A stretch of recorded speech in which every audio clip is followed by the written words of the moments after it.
ازيكم عاملين يا رب ان شاء الله تكونوا بخير باذن الله. النهارده فيديو للبنات.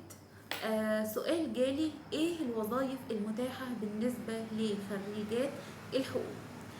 طبعا انتوا في عصر ذهبي ما حصلش قبل كده، بقالنا سنتين في عصر فعلا ممتاز ان كل حاجة بقت متاحة للبنات، فبالتالي بقت اعداد كبيرة جدا بتدخل البنات وبيبقى ليها مجال كبير قوي في الوظائف.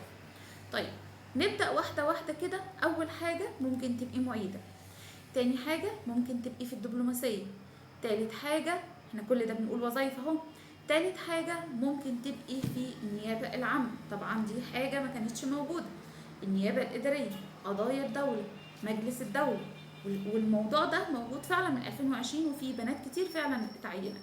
ممكن تبقي محامية وطبعا ده موجود. ممكن تبقي في وظيفة حكومية عادية أو وظيفة خاصة كشؤون قانونية، وده برضو متاح للبنات بمنتهى الحرية والسلاسة.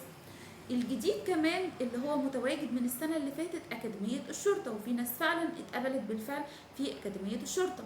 طيب ايه أفضل الوظائف؟ ودي اللي اتسألت فيها. كل الوظائف كويسة، كل الوظائف جميلة طبعا كوضع ك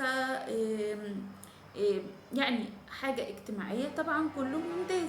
فانت هتقدمي هنا وهتقدمي هنا وهتقدمي هنا، واللي ربنا كاتبه هو اللي هيكون، يعني احنا بناخد بالاسباب. تمام.